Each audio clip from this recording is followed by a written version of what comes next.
Hi everybody, welcome back to IELTS Domination. So today we're going to discuss the academic vocabulary that you need to use for your IELTS writing.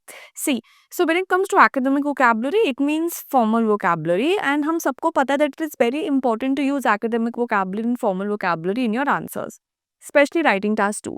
But दिक्कत कहाँ पे आती है कि हमें कौन सी academic vocabulary use करनी है जो एडवांस पे हो, एट द सेम टाइम आप उनको आइडियाज के अंदर यूज भी कर सके and that should be complex और कंपाउंड, और वी कैन से कि आप उन वाले वर्ड्स की हेल्प से you should be able to form complex and compound, because we also know कि there are 3 C's in your writing, that is complex, compound and connecting. तो अगर इन तीनों में से कुछ भी मिसिंग होगा, it will not be possible for you to score more than 6.5.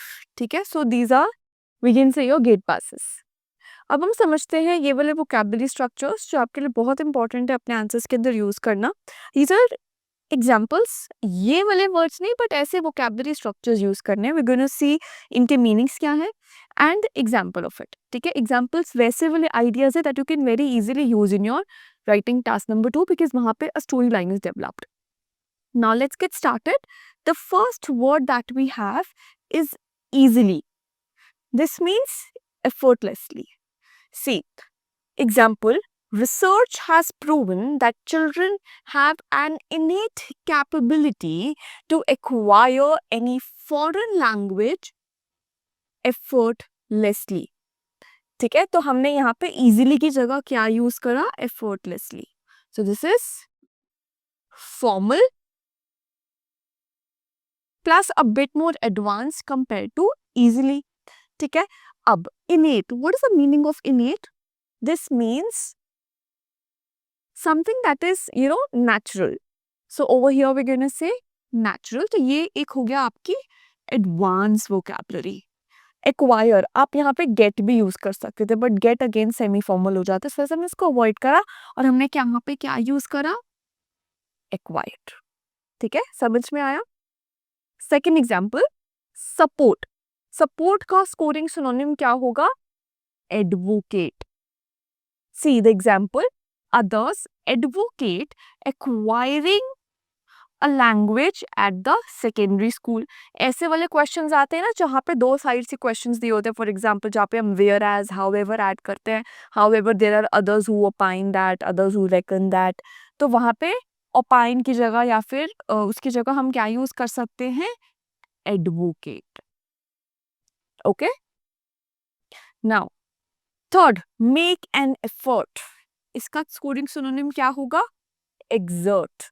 Example, they can learn a language without exerting any effort.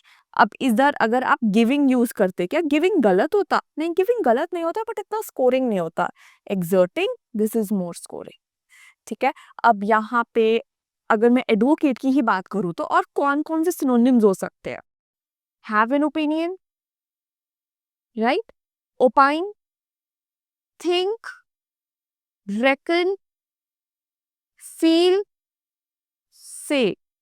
But अगर मैं स्कोरिंग सिनोनिम की बात करूँ या फॉर्मल सिनोनिम की बात करूँ या फिर एकेडमिक वोकैबुलरी की बात करूँ, so it will be advocate. Same यहाँ पे एक्वायरिंग और आपको मैंने गेट का समझाया था.